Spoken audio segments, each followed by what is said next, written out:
Добро вечер. Четврток 22 часот, време за емисија во Центар на YouTube. Јас сум Васко Ефто, почитувани гледачи, вие сте на вистинското место. Политичка анализа после пауза од една недела. Вториот круг на локалните избори беше во неделата. Политичка анализа каде што ќе се обидиме да објасниме, да анализираме, да предпоставиме и да процениме што ќе се случи во Македонија во постизборниот период, што се случи на изборите, зошто е ваков изборен резултат, кои се причините, кои се мотивите, еден тежок пораст на СДСМ, еден тежок пораст на Зоран Заев, дури би рекол најтежок пораст во историјата на СДСМ, бидејќи заменувањето на Зоран Заев во челната позиција на СДСМ, значи губење на клучниот, на главниот финансиер на партијата последните 15 години. И во времето на Бранко Црвенковски, а тоа е некаде 2009-2013 година, преку Струмица, преку кланот на Заеви, во најголем дел се финансираше партијата. И тоа беше употребната вредност на Зоран Заев. Така Зоран Заев на голема врата влезе во СДСМ, немаше своја партијска структура, имаше некоја бизнис структура, тоа беше Струмичкиот клан, бизнисмени од Струмици и така натаму и така натаму, и тие полека ја преземаат целата власт во СДСМ. Всушност во СДСМ се случи нешто што се случи во Фудбалскиот сојуз на Македонија во времето на Љубисав Иванов Дзинго. И Бранко Црвенковски постојано велеше дека луѓе од натрешноста еден ден ќе дојат на чело и на државата, на чело на партијата, на чело на Фудбалскиот сојуз, дека тој процес не може да се спречи, меѓутоа откога се случи тој процес, тогаш треба да се канализира, да може да се искористи и да може да биде убиена идејата или стратегијата дека некој надвор од Скопје може да ја преземе партијата, или да биде власт во државата, или да биде власт во Фудбалскиот сојуз. И ако гледате по еден исти модел, беше рушен и Љубисав Иванов Дзинго, беше рушен и Зоран Заев, и тоа е таа една елитистичка структура која секогаш била власт во СДСМ, која секогаш биле оние сини крагни, невидливи луѓе, кои одлучувале, кои биле тука некаде околу шефот, кои можеле да влијаат на шефот, кои секој ден се гледале со шефот и можеле да му наметнат на шефот одредени ставови, тези, размислувања и така натаму и така натаму. И ако вие го анализирате Зоран Заев, таму ќе му најдете 100 грешки, 100 слабости во неговата политичка кариера, 100 слабости како политичар, но има и одредени работи кои биле заштитен знак, трейдмарк на Зоран Заев.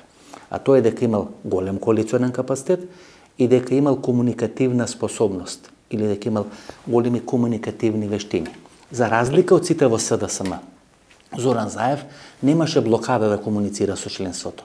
Немаше блокада да комуницира со граѓаните, за разлика од она салонска СДСМ кој не излегуваше надвор од Бихачка, и тоа најмногу се виде на она работно лето 2012 година, кога Бранко Црвенковски после губењето на изборите 2011 година спроведе операција или стратегија работно лето да се доближи до граѓаните, и во рамки на таа стратегија целото раководство на СДСМ шеташе низ македонските села, низ македонските општини, македонските населби и спие во куки на одредени членови или симпатизери на СДСМ.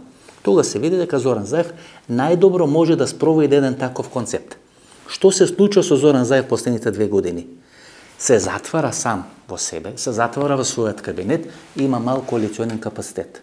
Ако Зоран Заев личеше на оној Зоран Заев од пред 4, 5 или 6 години, или на оној Заев од пред 2 години, кој имаше огромен коалиционен капацитет, тогаш без проблем ќе победеше и во Куманово, немаше да дозволи конфликт помеѓу Оливер Спасовски и Максим Димитриевски, преку Билал Касами и Беса има победа во Тетово, ќе можеше со Горан Милевски да победи во Битола и ќе најдеше друго кадровско решение кое не е Петре Шелегов и ќе победеше во Скопје.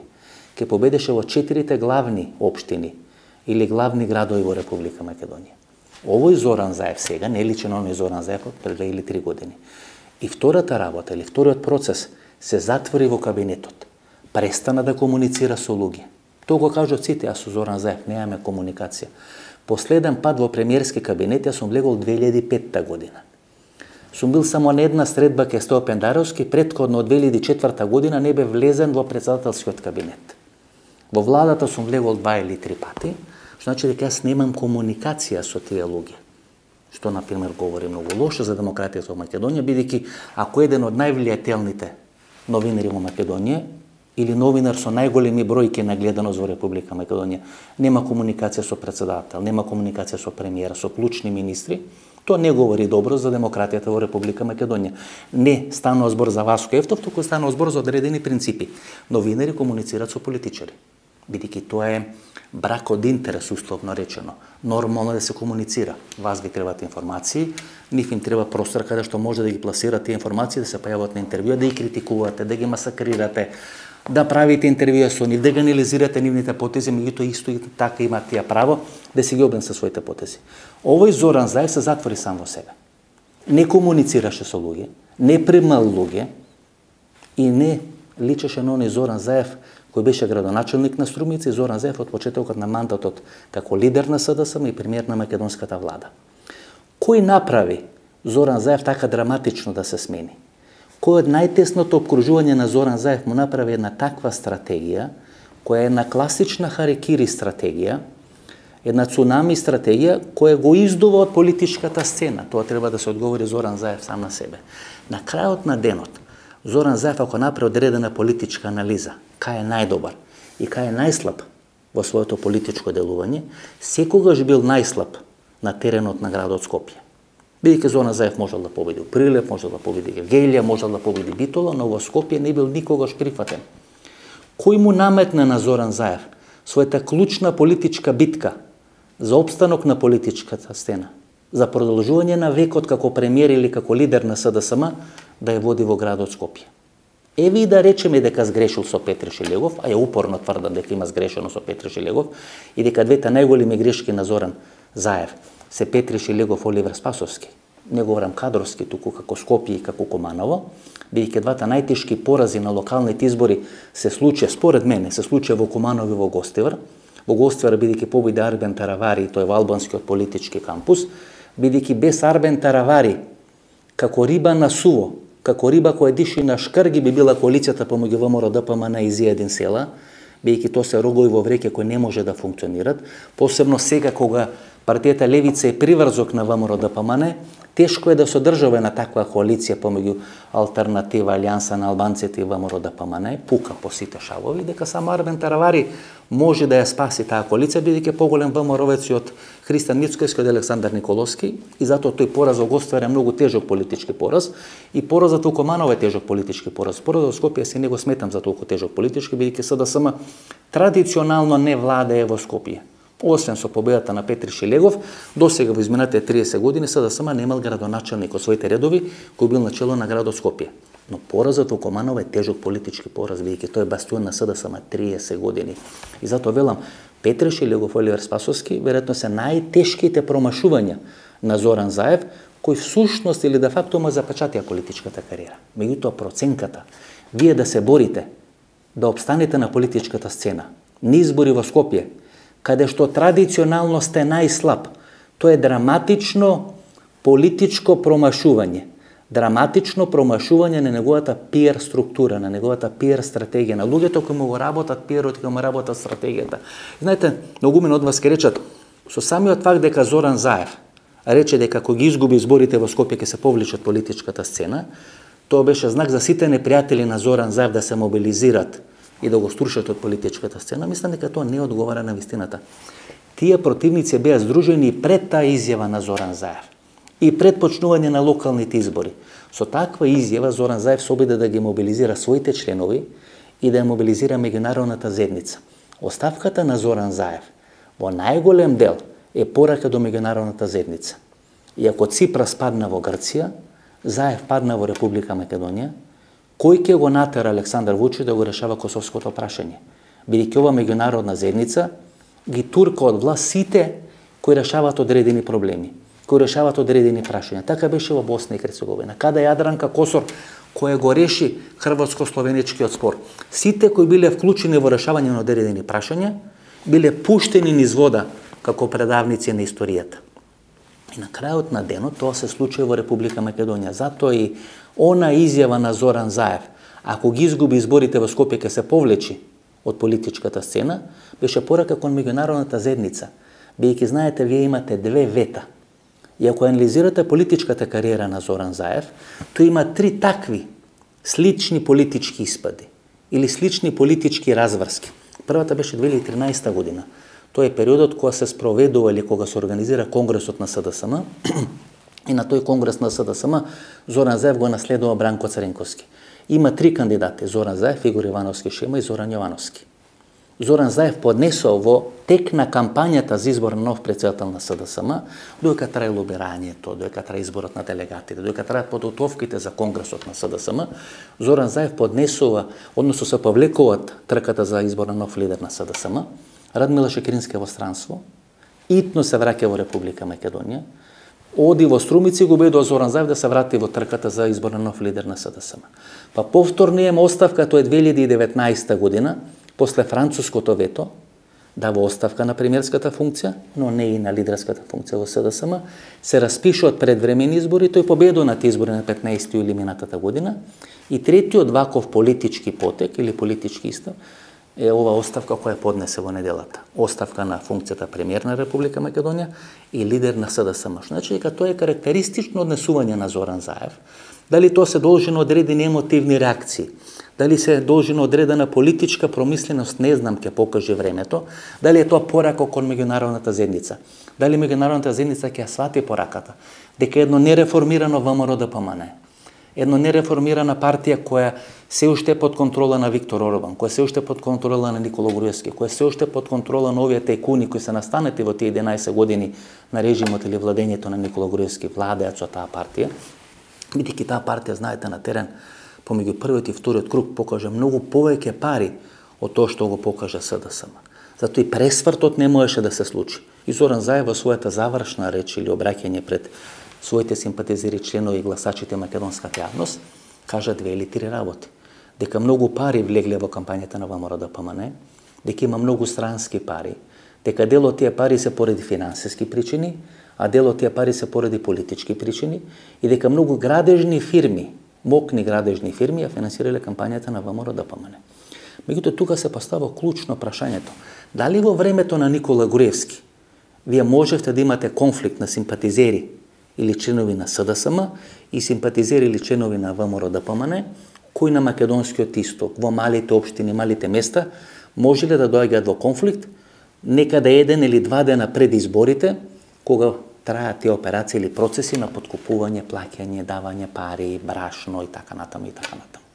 Тоа значи дека македонската полиција под контрола на Оливер Спасовски спроведе шведски избори или не си ја заврши работата ако гледате на работите од призмата на Никола Груевски или владењето на ВМРО ДПМН.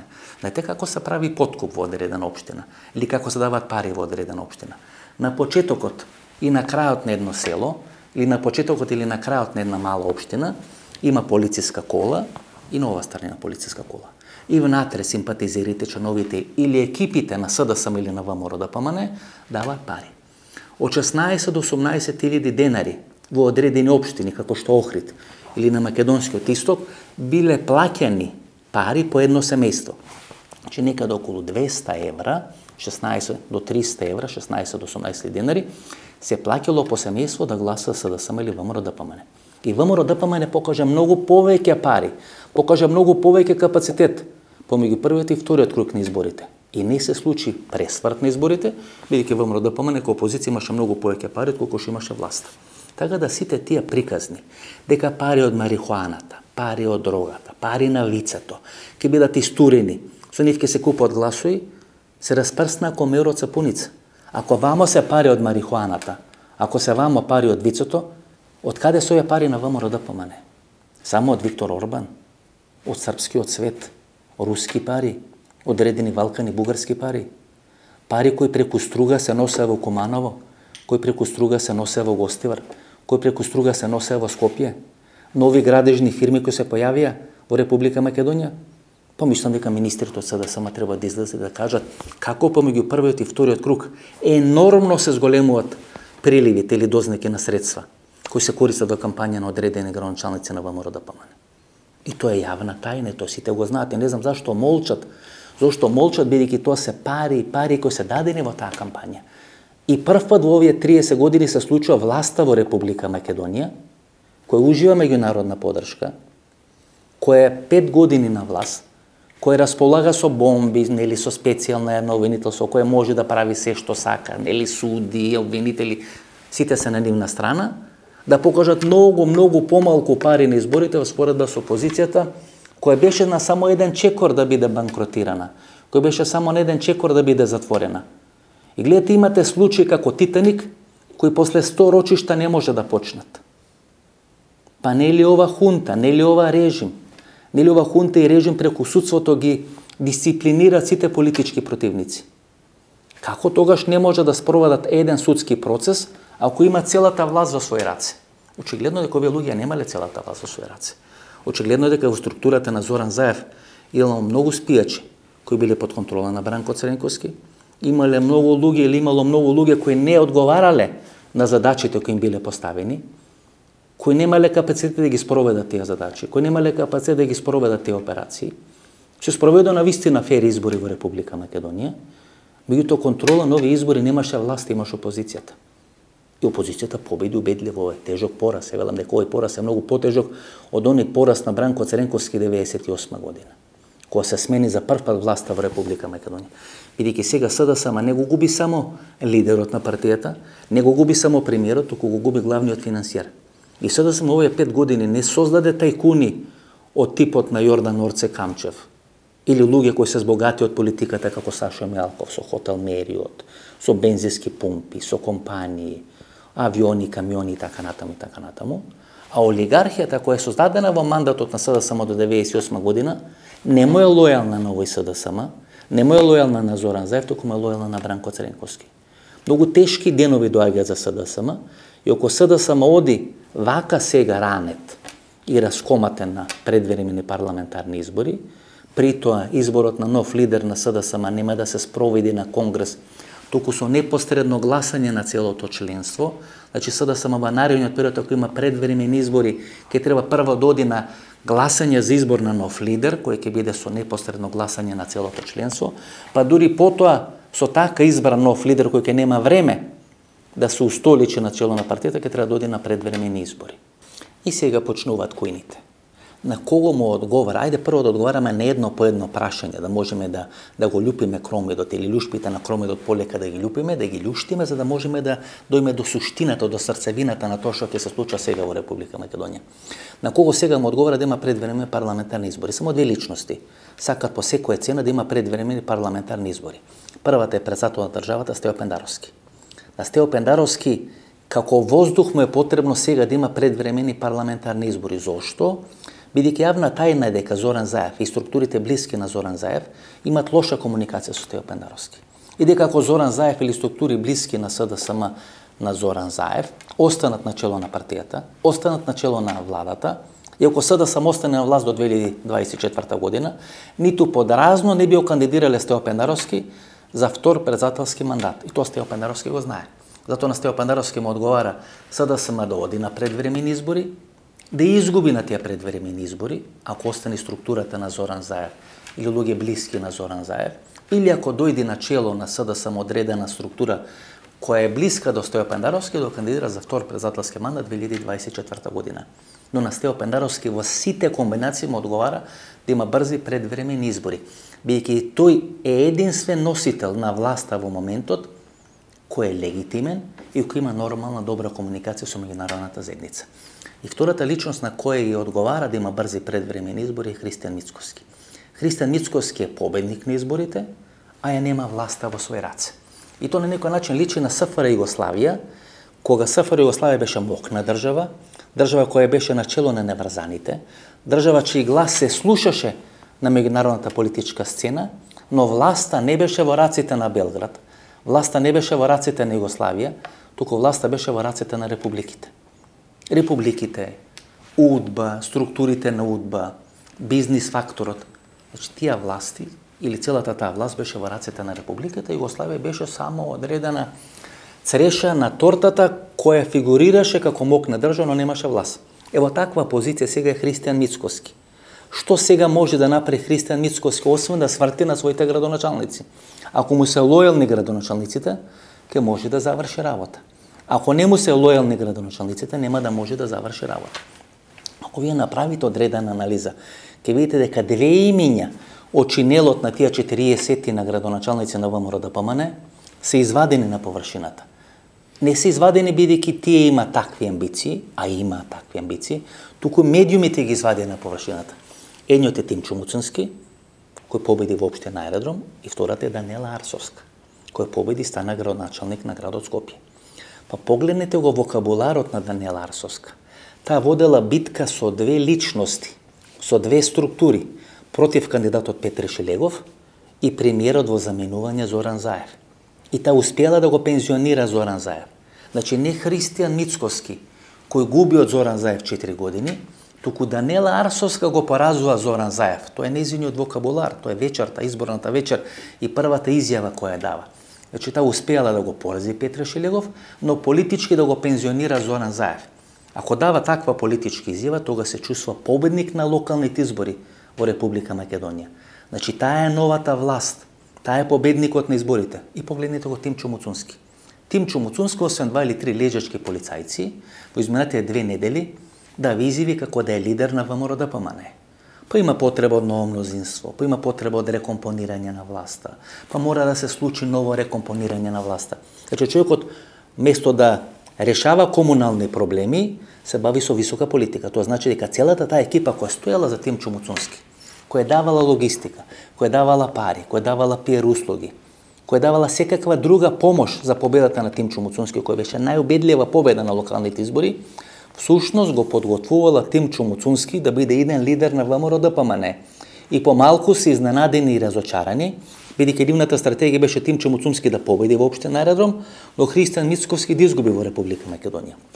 Бидејќи тоа не се остварува, тие сметат дека нивните 5 минути сега треба да ги искористат максимално, да го испромовираат Тимчо Муцунски како ново лице на македонската политичка сцена, како новото лице на ВМРО ДПМН, кој само е прашање на време, без разлика што Христијан Мицковски сега е апсолутен фаворит и ке се прошета на конгресот на ВМРО ДПМН на крајот нови месец, Тимчо Муцунски инвестира, и то силно инвестира во своја идна лидерска кариера на чело на таа партија. И на вистина, кога ќе погледнете, Тимчо Муцунски и Даниела Арсовска се победници на овие избори. Затоа на Христијан Мицковски му одговара како леп му е потребно да има брзи предвремени избори. Прво, да се заборави на тие негови лажни ветувања дека располага со ново мнозинство и дека со помош на тоа ново мнозинство ќе може да го репризира моделот на Енес Јанша, да направи рекомпонирање на власта, да дојде на чело на владата без брзи предвремени избори, бидејќи не располага со таков капацитет да направи ново мнозинство, тогаш му останува на располагање само можноста да бара брзи предвремени избори. И уште ако меѓународната заедница не му дозволи да има брзи предвремени избори, бидејќи му се одолжила за конструктивноста и за кооперативноста, му овозможила да победи на локалните избори и да остане на чело на партијата, да може да ја води партијата. Тој сепак партија сега која има многу пари, има многу градоначалници, Христијан Мицковски ќе може да менаџира преку лојалните градоначалници со многу пари на локално ниво во Република Македонија. Односно, ако таа меѓународна заедница смета дека му се одолжила на Христијан Мицковски, дека нема потреба од брзи предвремени избори во Република Македонија, Христијан Мицковски ќе падне во сенка и на Тимчо Муцунски и на Даниела Арсовска. Затоа му е неопходно како леп, како насушна потреба да има предвремени парламентарни избори. И ако погледнете како се однесувале Љупчо Ѓорѓевски, Бранко Црвенковски или Никола Груевски, секогаш кога се тие во опозиција не кандидират од својата партија или од партиските структури кандидати за градоначалник на Скопје. Така беше 96 година, кога победува Ристо Пенов, тој е еден од лидерите на ЛДП или на Демократската партија на Петар Гошев, но не припаѓа на партијата ВМРО ДПМН кој е победник на изборите. Љупчо Ѓорѓевски, значи не номинира кандидат од редовите на својата партија, нешто што го прави 1999 година со Борис Трајковски и го поништува джентлменски договор со Валси Топорукси. 96 година Љупчо Ѓорѓевски го номинира Ристо Пенов и тој победува на изборите. Та истата 96 година СДСМ и Бранко Црвенковски го номинират неврохирургот Јовици Гриновски. 2000 година повторно победува Ристо Пенов, но сега не во коалиција со ВМРО ДПМН, туку во коалиција со СДСМ. Бранко Црвенковски сега опозиција 2000 година, Љупчо Ѓорѓевски беше опозиција 96 година. Бранко Црвенковски, ако знаеше дека ќе победи во градот Скопје, не номинира кандидат од својата партија, бидејќи знаете, ако вие сте лидер на опозиција и имате градоначалник на Скопје, тогаш МОК да не е во рацете на лидерот на опозицијата, туку е во рацете на градоначалникот на Скопје. Па 2005 година Никола Груевски, лидер на опозиција, повторно не номинира кандидат од својата партија, туку го номинира независниот кандидат Трифун Костовски. Единствено Никола Груевски со Коце Трајановски 2013 година и Зоран Заев со Петре Шелегов 2017 година номинираат свој партиски кандидати, но тога се власт. Вие кога сте власт, власта е во ваши раце. Кога сте лидер на опозицијата, вие немате власт, имате партиска база, имате партиска структура, но немате пари, немате власт, немате како да решавате одредени проблеми и да се наметните. Во такви услови, па Бранко Црненковски во 2013 година, бидејќи знае дека Центар е бастион на СДСМ, дека таму се вртат најмногу пари, го номинира Андреј Жерновски, знае дека ќе ги изгуби изборите и знае дека тој што ќе биде на чело на општина Центар ќе биде нов лидер на СДСМ, тој го избера Андреј Жерновски кој тогаш е лидер на ЛДП. Така функционирате Лјупчо Груевски, така функционира Никола Груевски, така функционира и Бранко Црненковски. Така размислува сега и Христијан Мицкоски. Наметната му беше Даниела Арсовска. Даниела Арсовска сега е победник на изборите. Тимчо Муцунски е сега победник на изборите. Гледате како му ја зимат славата на Христијан Мицкоски. Христијан Мицкоски ќе остане сега да се бори за коалицијата со Зиедин Села, ќе остане да се бори за коалицијата со Африм Гаши, ќе се бори што да прави со тој политички приврзок како левица, кој му е како олов обесен сега околу вратот. Ако остане понатаму со тој приврзок левица, кој го достигна лимитот, знаете, левица не може повеќе да расти, левица ќе паѓа како партија, бидејќи левица продаваше приказната дека е антиестаблишментска партија. Што направи левица првиот ден по завршување на локалните избори? Заедно со ВМРО-ДПМН ги составуваат советите на општините и даде подршка на кандидатите на ВМРО-ДПМН. Значи, целата таа стратегија 2 или 3 години која правеше партијата Левица, дека се разликува од СДСМ и се разликува од ВМРО-ДПМН, дека не е приврзок на ВМРО-ДПМН, се струши како кул од карти во рок од 48 часа. Сите гласачи на Левица гласа за кандидатите на ВМРО-ДПМН, веќе партијата ги повика да гласа. И вие кога ќе ги видите резултатите во градот Скопје, каде што разликата е 28.000 гласови помеѓу Даниела Арсовска и Петри Шелегов, а после првиот круг разликата беше 8.000 гласови, тоа значи дека тие 20.000 гласови кои Петар Ѓорѓевски или Перо Камиказа ги освои на локалните избори во градот Скопје или во градоначалничката битка во градот Скопје, се прелеани на контото на Даниела Арсовска. Тоа е сега употребната вредност на левица. И при таа левица, зад која стојат разни олигархиски, проруски структури и така натаму, сега е товар околу вратот на Христијан Мицкоски. И таков Христијан Мицкоски ќе бара по секоја цена да има предвремени избори во Република Македонија. Ако нема предвремени избори, Даниела Арсовска е новата звезда на десницата во Република Македонија. Тоа е суштината на процесите. И што ќе се случи сега на политичката сцена? Во оваа констелација на односите, тешко е да претпоставите дека Зоран Заев ќе рече пупу не важи и ќе се врати на чело на СДСМ, од каде што не е сменет, и ќе повлече оставката на премиерската функција. И дека се ќе биде како порано, и дека се ќе биде исто. Дека ова е направено само да се алармира меѓународната заедница, бидејќи навистина беше алармирана меѓународната заедница, и дека во декември Република Македонија ќе добие датум за почеток на преговорите со Европската унија. Ако е така, тога Зоран Заев немаше да ја дава оставката. Знаете, датум за преговори значи легитимација, легитимирање на сите ваши политички процеси и сите ваши политички активности. Кога Република Македонија добива кандидатски статус, а тоа е 2005 година, енормно скокнал рейтингот на СДСМ. Тога СДСМ прави прослава на градскиот плоштад, иако во водство е ВМРО-ДПМН после она операција за територијална организација во Република Македонија, спроведување на локални избори каде што ВМРО-ДПМН победува во градот Скопје, Македонија некаде крајот на 2005 година добива кандидатски статус, го избоксирува Радмила Шекаринска, го избоксирува владата на Владо Бучковски и тогаш на анкетите на Галу Брима СДСМ е во убедливо водство во однос на ВМРО-ДПМН. Никола Груевски, кој е разочаран од тие анкети, пишува писмо до централата на Галу и се жали дека анкетите се неправилно направени. Што ќе се случеше сега ако на самитот Европска унија Западен Балкан во Брдока и Крањ беше кажано дека Република Македонија ќе добие датум за почеток на преговори на самитот во декември? Ке се прошеташе на изборите Зоран Заев. Не само што тоа не беше кажано, туку Ангела Меркел рече дека таа не се согласува, таа се согласува Западен Балкан да биде дел на Европската унија, но не се согласува со давање рокови дека тоа треба да се случи до крајот на 2030 година. И тоа ги одлучи изборите.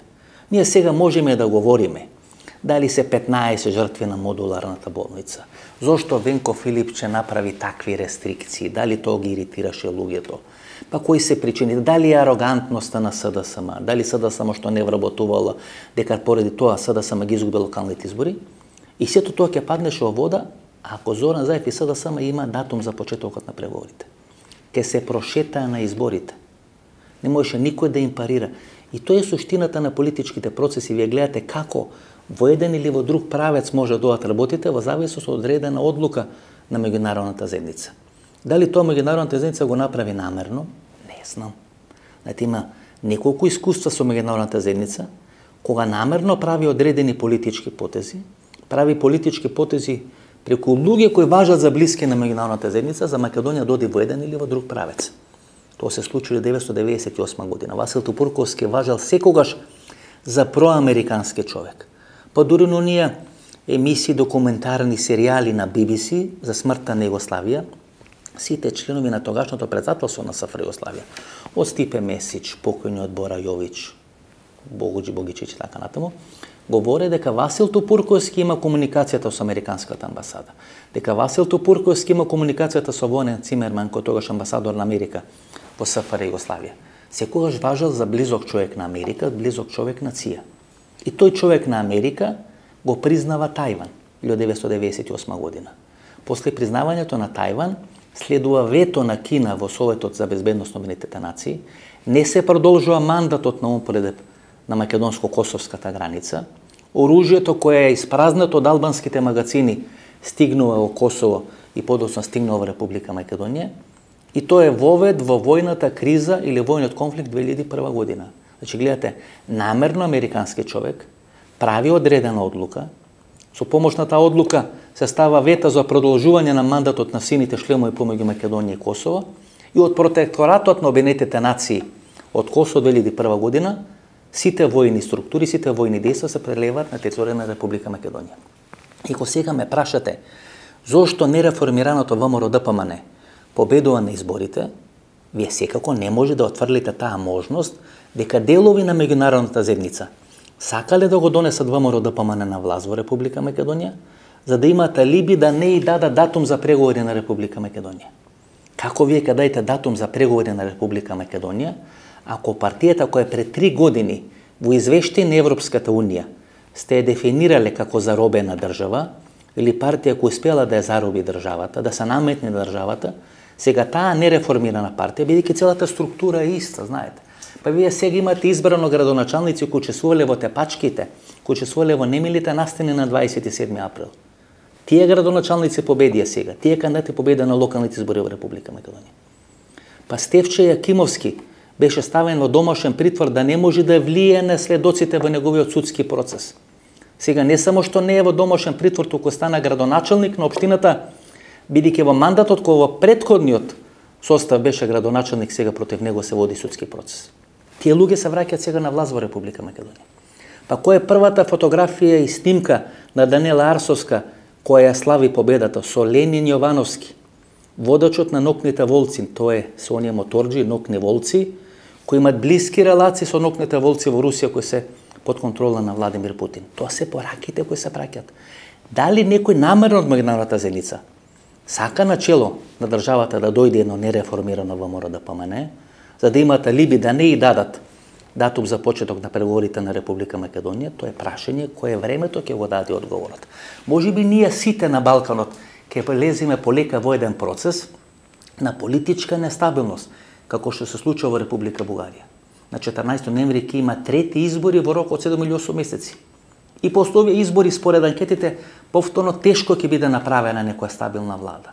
Води ГЕРБ, води Бојко Борисов, но имаат многу мал коалицијски потенцијал. Дали низ некои слични турбуленции и патешествија ќе поминува Република Македонија? Тоа е суштината на процесите што ќе се случи сега во Република Македонија. Сега ќе почнат да работат којните. Шпекулации или јавна тајна се дека еден ден по завршување на изборите Зиједин Села и Африм Гаши размислувале да поднесат оставки на челните позиции во партиите и дека една мокна меѓународна think tank организација од типот на Конрад Аденауер ги има убедено да не поднесат оставка на тие функции. Африм Гаши во конфликт со Зеид Реджепи, кој е пратени во македонскиот парламент, е во одлични блиски релации со Радмила Шекеринска, а Зиједин Села и така ја изгуби партијата. И така тамо доминира Африм Даравари, односно Арамен Даравари. И сега се поставува прашањето што ќе се случи око политичка разврска. Радмила Шекеринска во понеделникот, значи еден ден по завршување на вториот круг на локалните избори, почна да ги собира сите луѓе, дали дел на луѓето на Заев, дали дел на луѓето кои се против Зоран Заев, и да прави одредена логистика.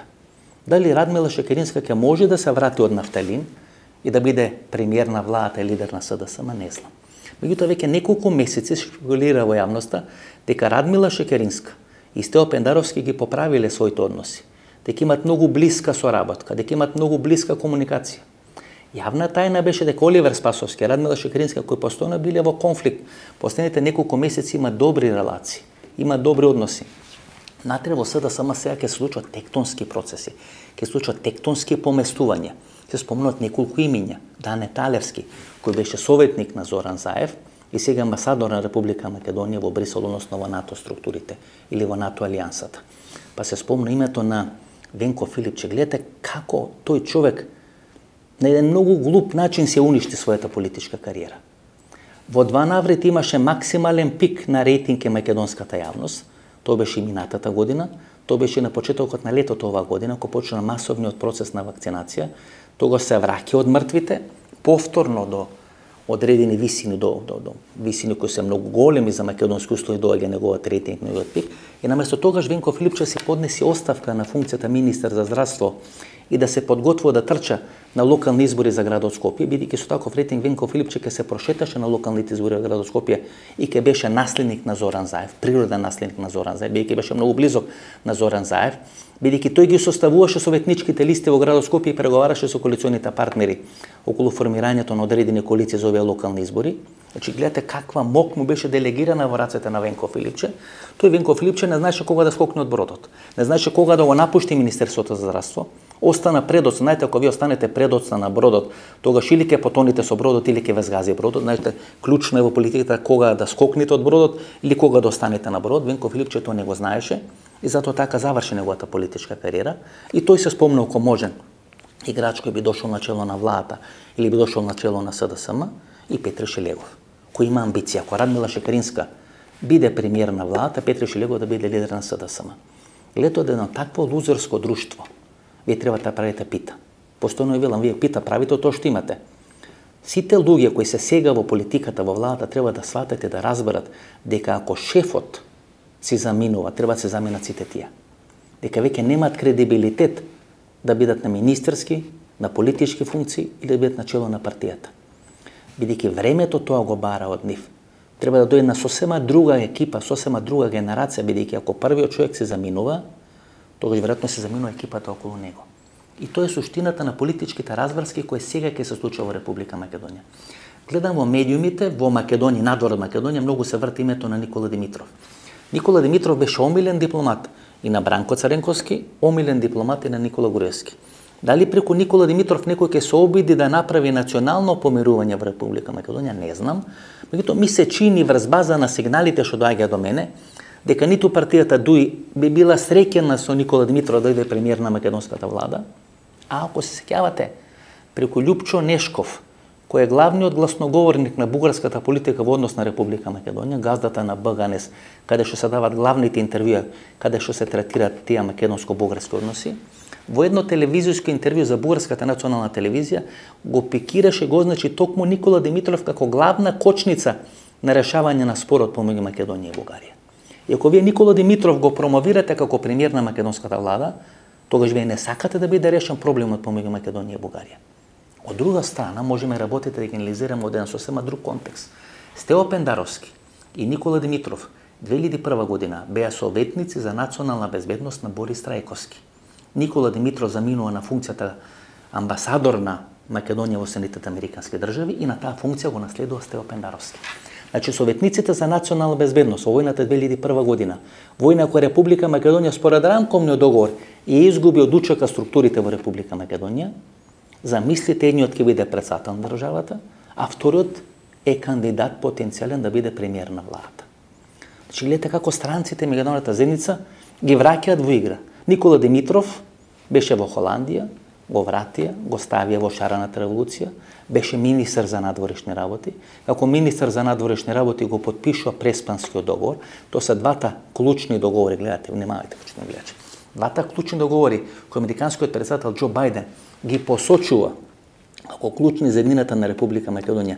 И секој кој ќе се спротистави на тие договори, ќе заврши неговата црна листа. Затоа вие како попчиња сега говорат дека Северна Македонија е реалност. Од градоначалници, од Христијан Мицкоски, од Игор Јанишев, поранишниот генерален секретар на партијата, бидејќи точно е разбра пораката на Џо Бајден. Ако се спротиставуваат на Охридскиот и на Преспанскиот рамковен договор, ќе бидат ставени или ќе завршат на црната листа на Џо Бајден.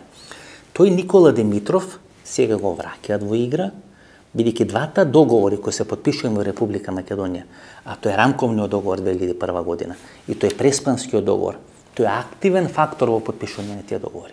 2001 година како најблизок соработник на Борис Трајковски, а 2019 година или 2018 година како министар за надворешни работи.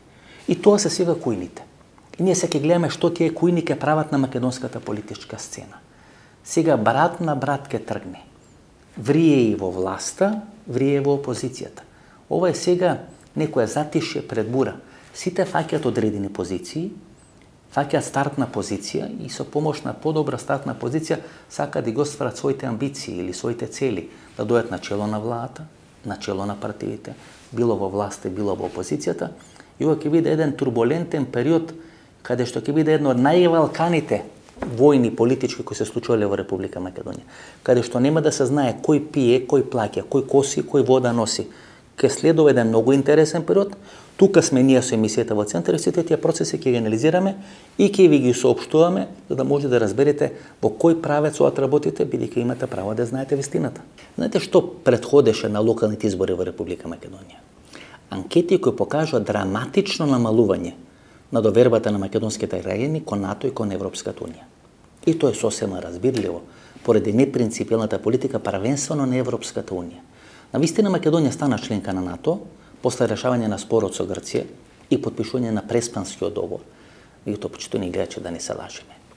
Овие народи, овие граѓани 1999 година пале американската амбасада. Ја пале американската амбасада во време кога НАТО ја бомбардираше СР Југославија. Тоа се истите луѓе, тоа се истите структури, тоа се новинари, тоа се политичари. Дел од тие политичари ќе ги видите кај ВМРО ДПМН. Драгиша Милетич учествуваше во палењето на амбасадата. Тој е во коалиција сега со ВМРО ДПМН. Синот мислам дека му стана советник во градот Скопје. Беше дел на штабот на Стефче Акимовски. Иван Стоилковиќ сега е гласноговорник кој објаснува што се случува во Република Македонија. Како се случило цунами во Мала Речица и на Бихачка. Тоа се луѓето кои беа ставени, кои беа замрзнати под мраз, беа ставени под радарот да не бидат видливи, сега одеднаш стана видливи. И тие се гласноговорници. Имате еден драматичен уплив на српскиот свет во овие локалните избори во Република Македонија.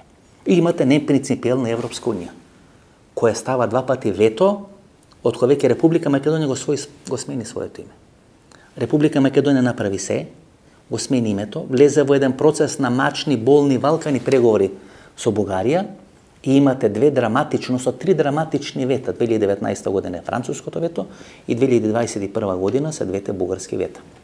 И Република Македонија не добива датум за почеток на преговори со Европската унија. И како резултат на тоа имате драматично намалување на довербата на македонските гласачи и на македонските граѓани кон Европската унија и кон НАТО. И тоа ви се одразува на локалните избори.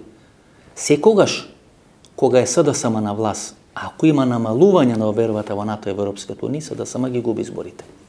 ВМРО ДПМН има на сосема различна стратегија. Знаете, можете вие како папагал да повторувате 100 пати дека Северна Македонија и Република Северна Македонија политичка реалност која ќе се почитува. Меѓутоа тоа ако го кажуваат луѓето во врвот на партијата, прашање како размислува членството на таа партија, бидејќи после 1 или 2 години членството на таа партија ќе си го бара своето. Тие ден денес говорат за клетите шиптари. Тие ден денес имаат проблеми да го сварат Охридскиот рамковен договор. Тие ден денес имаат проблем да го сварат Преспанскиот рамковен договор, иако е тоа политичка реалност за врвот на партијата. И кога вие велите дека ВМРО е нереформирано, при тоа не мисламе на реформи само во врвот на партијата.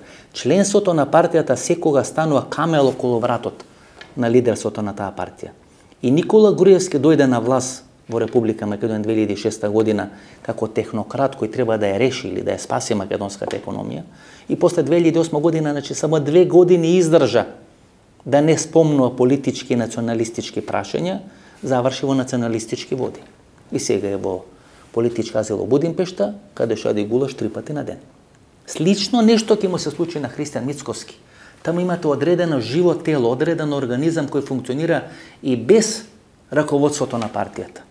Тој организам секогаш лавира помеѓу некоја левица на Димитар Апасиев и помеѓу лојалност кон ВМРО ДПМН. И тие се сега незадоволни од Северна Македонија. Тие се незадоволни од преговори со Бугарија. Тие се незадоволни од рамковен договор. И тука е прашање на умешноста на меѓународната заедница како да ги процени и како да ги менаџира тие процеси. 2 пати меѓународната заедница и дозволува на ВМРО ДПМН да дојде на власт во Република Македонија. 2 пати амбасадори на Америка или на Соединените американски држави даваат гаранции дека ќе имаат контрола на тие процеси и 2 пати власта на ВМРО ДПМН завршува и со војна 2001 година и со шарена револуција 2015-2016 година.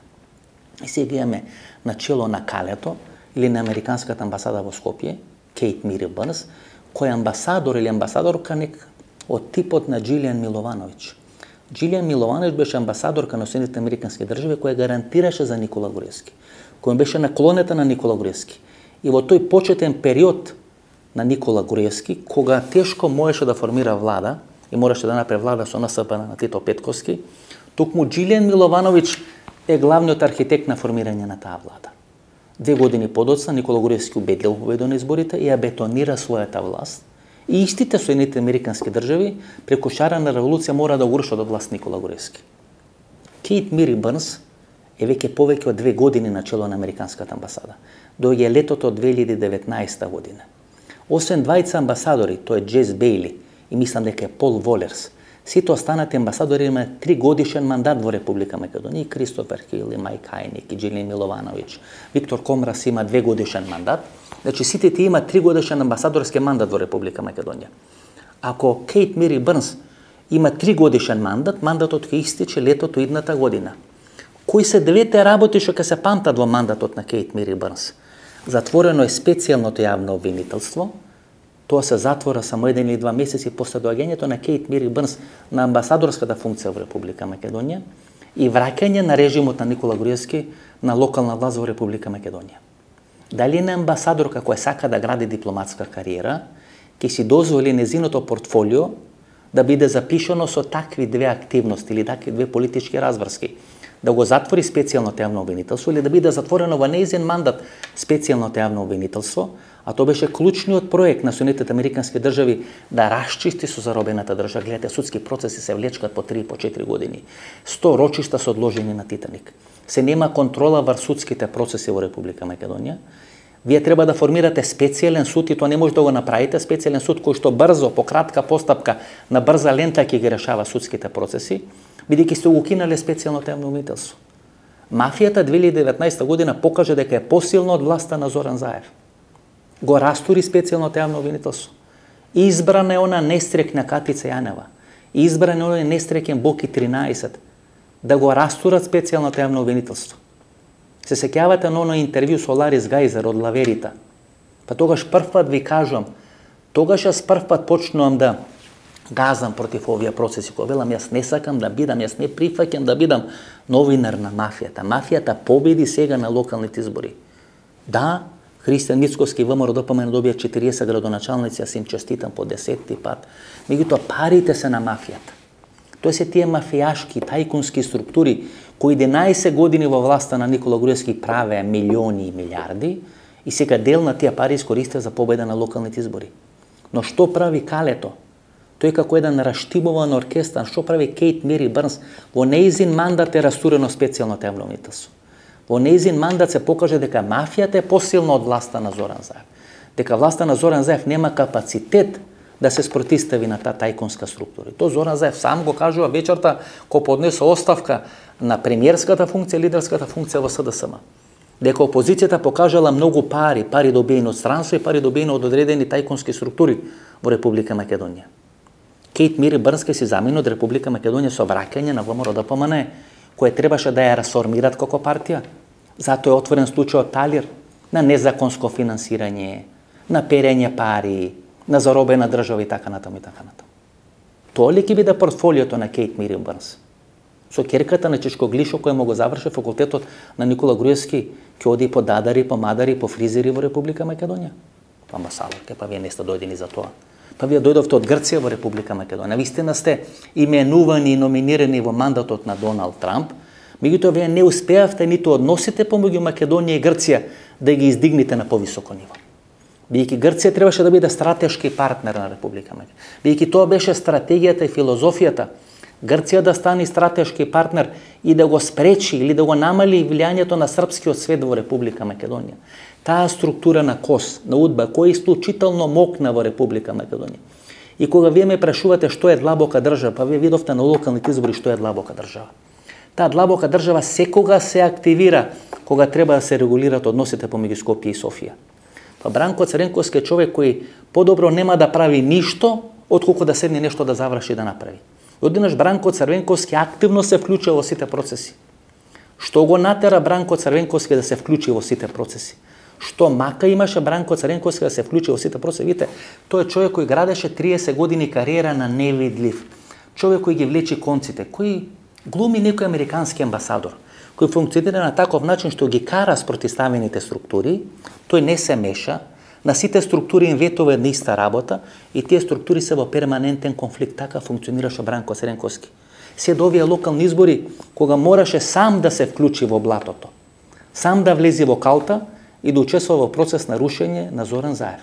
Тоа го направи 2006 година со Владо Бучковски, но го направи многу поумешно, невидливо, под радарот, под масата, сега прв пат се изложи јавно. Што мака го натера? Што страв го натера да се појави да излезе од дупката Бранко Црвенковски и брутално да се вклучи во процесот на политички разврски во Република Македонија. Тоа е таа длабока држава која функционира во Република Македонија. Направите една политичка проценка. Колку траеше Лјупчо Ѓорѓевски? 4 години. Колку траеше Зоран Заев? 4 години. Каде е клучниот конфликт на Лјупчо Ѓорѓевски и на Зоран Заев? Со акционерите, со капиталот кој стои зад најмокната банка во Република Македонија. Дали Никола Груевски трна против таа најмокна банка во Република Македонија? Не, затоа остана на власт 11 години. Од 2011 година до 2016-2017 година Стеј департментот на американска дипломатија се обидуваат неуспешно да го струшат Никола Груевски. Се заминуваат власт дури после настаните на 27 април 2017 година. Победува на изборите на 11 декември 2016 година со 2 пратеника повеќе во однос на СДСМ. Тоа е длабока држава. Една мешавина испреплетеност на децата на комунизмот, на одредени тајкунски олигархиски структури, на мокни банки, мокни финансиери, УДБА, КОС структури. Бранко Црвенковски е рожба на таа структура. Може би ја формирал таа структура. Може би таа структура тој ја контролира. Или таа структура не го контролира, тоа е небитно во политичките разврски во Република Македонија. Бранко Црвенковски како дете на таа структура, како член, како раководител или шеф на таа структура, sejedno мораше да влезе и да го растури СДСМ и Зоран Заев. Бидејќи процесите излегува од контрола, бидејќи евентуален договор помеѓу Македонија и Бугарија и членство на Македонија во Европската унија значи смрт за таа структура.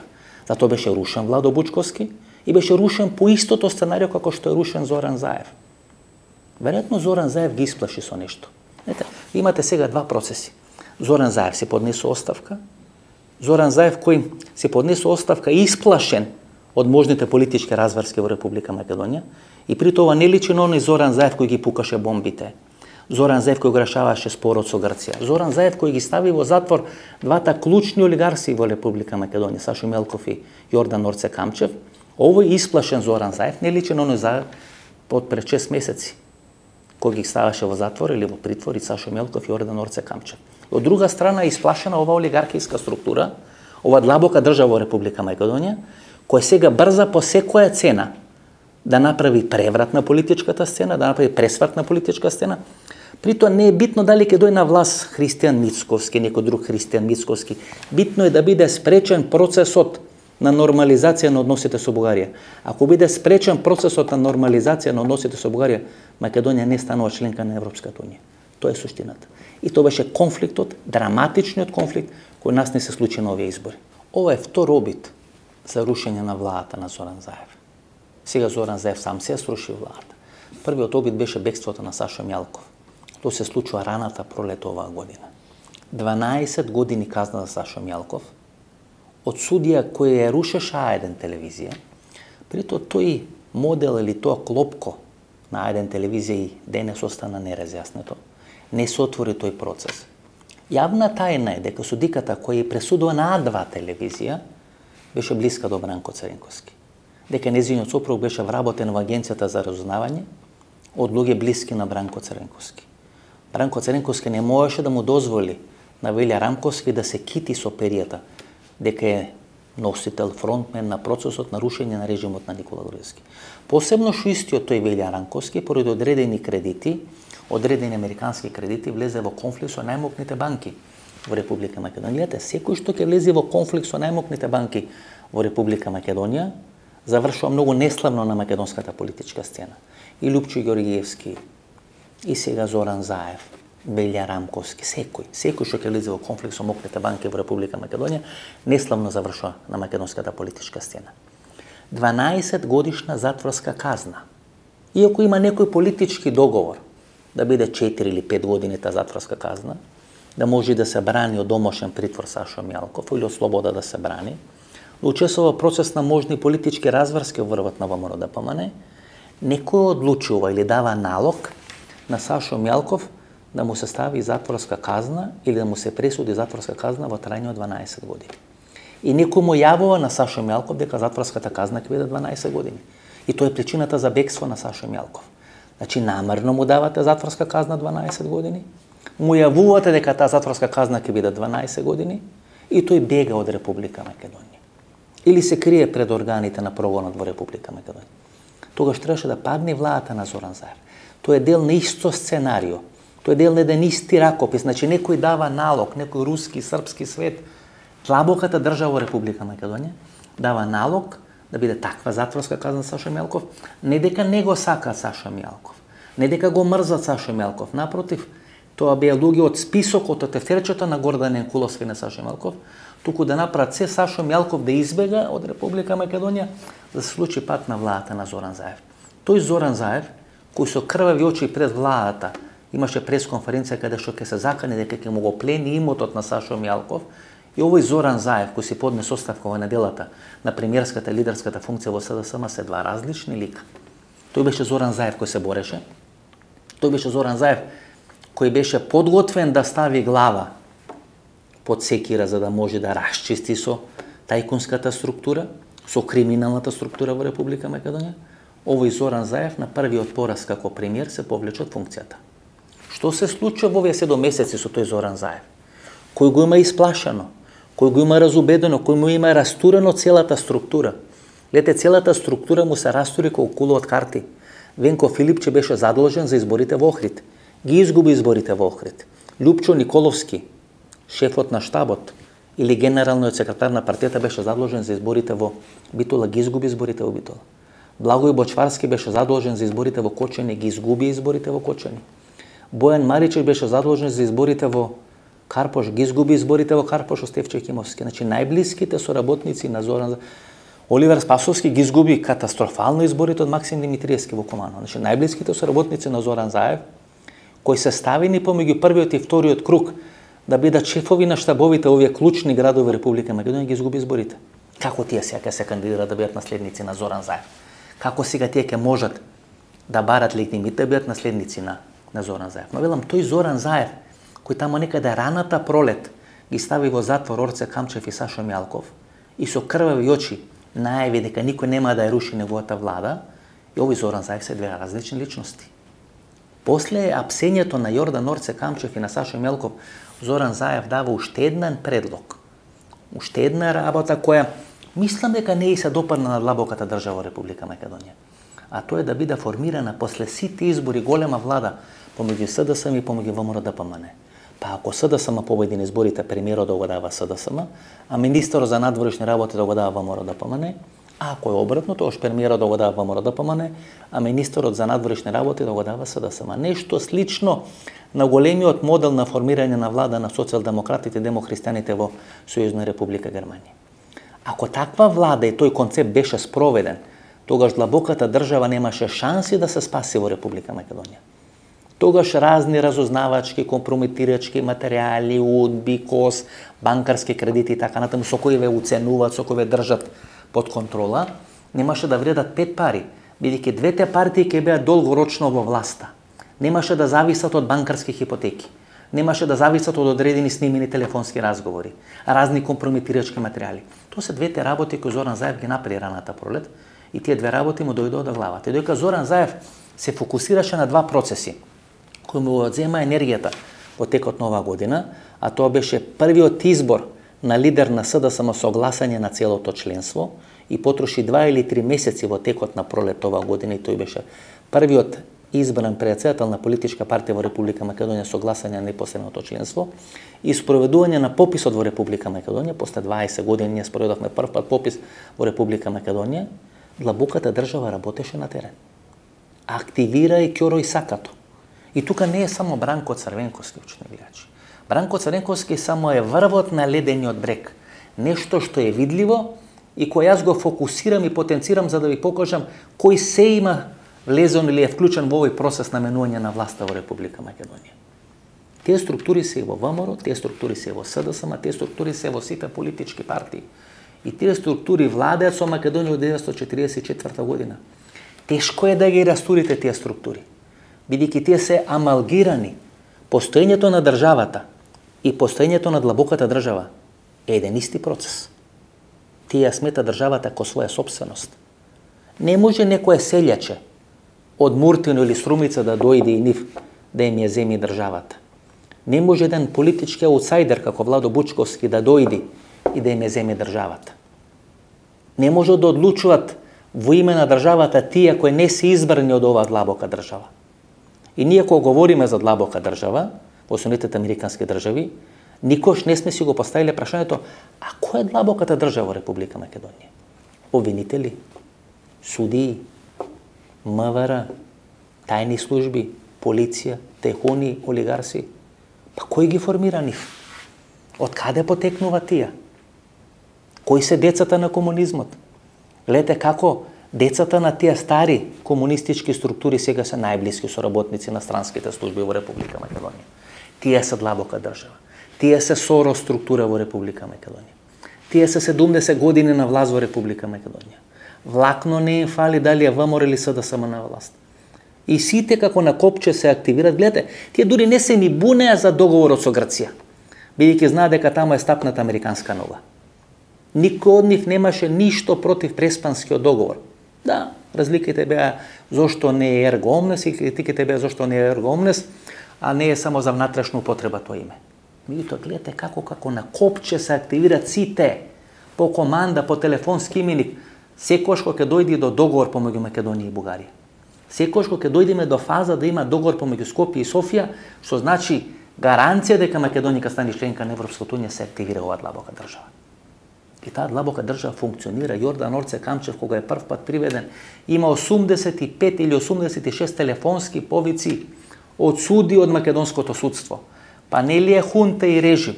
Па нели таа хунта и режим со помош на судството владее во Република Македонија? Па не може да завршат судски процеси. Им бега Никола Груевски. Им се растура ко кул од карта и специјално јавно обвинителство. Сите алатки кои им стоја на располагање ова мафија или ова структура, ова длабока држава им ја растура ко кул од карти. И се немокни да се спротистават. И вие ме прашувате зошто ги изгубија локалните избори. Па бидејќи беа послаби. Да беа посилни ќе ги добија тие локални избори. Но овие локални избори се покажа тоа што беше видливо 2019 година. Ова структура на длабока држава, структура која фатена со случајот империја, е многу посилна од владата на Зоран Заев. Немаше шанси владата на Зоран Заев да се спротистави нова структура. Настрана Кочо Ангјушев, настрана сите овие политички афери, недугавости, 15 сандаци, 15 скопани гробови. Значи, настрана сите политички промашувања кои ги имаше направено оваа влада и да не ги направеше тие промашувања, не можеше да се спротистави на таа длабока држава. Бидејќи таа длабока држава е есенцијата на формирање на македонската држава. Таа длабока држава е страсната со македонската држава. Вие не може да чепните, да копнете негде каде не најдете елементи, да не најдете корени, рколци, николци на таа длабока држава. Затоа јас се залагам за членство на Македонија во ЕУ. При тоа се залагам за членство со најмалку платена цена или со најмала цена која треба да биде платена. Па и Даниел Арсовска ви е дел на таа длабока држава. Па и Христијан Мицкоски ви е дел на таа длабока држава. Па гледате овие масонски структури зад кого стојат. Живко Муклетов, целата таа екипа. Па кој работеше на тенкот М84 во Хепос преку Стефан Босотов, кој сега емигрираше во Соединетите Американски држави. Па Стефан Босотов беше кандидат на СДСМ на изборите 1998 година. Личен пријател на Бранко Црвенковски. Проверете во биографиите, чив татко работеше на тенкот М84. Ако не ми верувате мене, еве го Стојан Нандов, е жив и здрав, прашете го Стојан Нандов. Ако го начекате Бранко Црвенковски, прашете го Бранко Црвенковски. Стефан Босотов беше член на раководството на СДСМ на Централниот одбор. Трајко Муклетов беше член на раководството на СДСМ на Централниот одбор. Тоа се тие структури на длабоката држава. И тие структури се власт 70 години во Македонија. Секој кој ќе се дрзни да се спротистави на таа власт, го ништат, го газат како шлепер жаба, како што вели Бранко Црвенковски. Тоа се случи на овие избори. Беше послаб Зоран Заев, беше послаб СДСМ на Зоран Заев и ги изгуби изборите. И можеби тоа е причината зошто Зоран Заев се повлече од функцијата. Виде дека луѓе кои биле луѓе од негова најголема доверба, како спијачи се вметнати во неговата структура. Па Венко Филипче е син на Илија Филипче. Тој беше министер во владата на Бранко Црвенковски. Негови најголеми пријатели биле Димитар Бузлевски и Илија Илјовски. Илија Илјовски беше шеф на штабот кога Владо Бучковски ги губи изборите, почитувани гледачи. По губење на изборите 2006 година Илија Илјовски станал втор директор на најголемата банка во Република Македонија. Па тоа се процеси. За тие работи треба да ви кажам, за тие работи треба да разговараме. Тоа се опасните теми. Па јас сум учествувал во рушење на Ацо Маневски во Комерцијална банка 1996-97 година. Знам што значи таа банка. Тоа е најмокната банка. 5 пати ви кажа дека тоа е најдобрата банка во Република Македонија и ова емисија, овие анализи не се насочени кон банката. Не се насочени кон луѓето кои работат во таа банка. Но тоа е кичмата на политичката мок во Република Македонија. Венко Филипче изгуби во Охрид бидејќи немаше поддршката на Илија Илјовски. Илија Илјовски нели пензиониран од политика. Не се бави со политика, чита книги, не гледа ни телевизија, не прави ништо. Па гледате што прават во Александар Палас. Кој се оди во Александар Палас? Како се гледат моите емисии во Александар Палас, како се анализират? Кој се појавува во тие структури, кој се појавува на тие седенки? Па тоа е длабока држава. Таа е власт 70-80 години во Република Македонија. Не може дете на работник како Васко Ефтов да ја критикува таа длабока држава. Не може селјачи од Муртино да дојде и биде власт на таа длабока држава. Не може Владо Бучковски од Бутел да и се спротистави на таа длабока држава. Децата на комунизмот мора да бидат форсирани од таа длабока држава. Тоа е суштината на политичките разврски во Република Македонија. И докато вие доаѓаете и викате изгуби, победи, ова е власт и така. Не. Па власт 80 години во Македонија ви е длабоката држава. Вие може да бидете само пиони на таа длабока држава. И ако таа длабока држава сака, некој пион може да стане кралица. И ќе биде кралица, не крал. Тие се кралот во државата. Ќе биде кралица само до оној момент дека таа длабока држава смета дека треба да бидат и дека имат употребна вредност. За да биде демонтирана таа длабока држава, ние треба да станеме членка на Европската унија. Тоа е процес на нормализација. И сега е клучно прашањето која цена ние ќе ја платиме. Ако ние направиме погрешни политички проценки или имаме погрешни политички разврски, тогаш ние никош нема да се договориме со Бугарија. Ќе идеме на држава која веќе на ветрот. Ќе зависиме од Белград, ќе може Белград кога сака да ни менува да ни става влади. Ако ние не станеме членка на Европската унија, 1/3 од населението или 1/4 од населението, ќе се го постави прашањето зошто живее во Република Македонија, ако Македонија е во статус кво ситуација, ако е бетонирана од страна на таа длабока држава. Каде ќе оди Македонија? Бидејќи кога ние би биле 100% македонско население, тогаш можеме да си дозволиме луксус да правиме погрешни политички проценки, но ако имаме 20, 25%, 15% албанци, не битно, тогаш некој нас ќе не праша, се извинувам, како вие водите државата? Дали вие ни гарантирате добра живеачка нас и на нашите семејства? И затоа се битни преговорите со Бугарија. Со самото спомнување на преговорите со Бугарија, мачнина ми доаѓа. Ми се бурбати во стомокот, бидејќи знам што све треба да биде прифатено. И Васко Ефтов, новинарот, е во конфликт со Васко Ефтов, човек кој се сака државата, кој е патриот во оваа држава. Бидејќи Васко Ефтов, новинарот, знае дека ние мораме да имаме договор со Бугарија, но Васко Ефтов, патриотот, се спротивставува на тој договор. И тој е процес на нормализација. Кога вие нешто мора да направите, а драматично не се согласувате со тоа, но тоа ви е неопходно да опстане државата. Тоа ви е неопходно да вие функционирате како нормална држава, инаку ќе попукате по сите можни шавови како Република Македонија. Тоа дел од луѓето не го разбират, дел го разбират, но тие се малцинство, знаете. Или се тивко мнозинство кое не е драматично активно на социјалните мрежи. Ова гласно малцинство или мнозинство на социјалните мрежи го заковува последниот чевел, последниот колец во сандакот на Република Македонија. Дали ќе имаме уште една или две шанси како Република Македонија? Ако Македонија не стане членка на Европската унија, Македонија влегува во еден многу неизвесен, не само политички процес, туку и државен процес, каде што се ќе биде ставено на преиспитување. Затоа ја повикав амбасадорката Кейт Мири Бърнс. Дали сака да ја заврши својата кариера како Джилијан Миловановиќ, која го донесе на власт Никола Груевски, која направи коалицијата со Тито Петковски.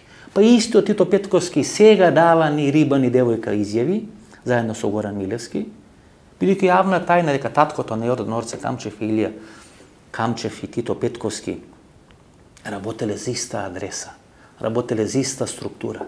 Нашо дете е Јордан Орце Камчев, како што е нашо дете Бранко Цренковски, како што е нашо дете Христијан Мицковски, како што е нашо дете Тимчо Муцунски. Ке се инвестира само во наши деца. Децата кои се падобранци во тој процес ќе завршат во буништото на историјата, притоа нема да ги поразите, ќе ги уништите, ќе ги масакрирате да не им текне никогаш повеќе да се вратат, а ниту некој друг да помисли дека може да го следи нивниот процес и нивните процеси политички разврски. Очигледно стравот кај длабоката држава е драматичен, затоа беше масакриран Зоран Заев, бидејќи беше носител на тие процеси. Ако не беше масакриран, Македонија ќе добиеше датум за преговори. Прашањето кое тука се поставува, кои држави на Европската унија помогнаа ова длабока држава да се бетонира на македонската политичка сцена? Тоа беше нашата анализа. Остана многу работи, но тоа ќе го кажеме и ќе анализираме недела во 22 часот. До недела во 22 часот. Пријатна вечер, Македонија, каде и да си.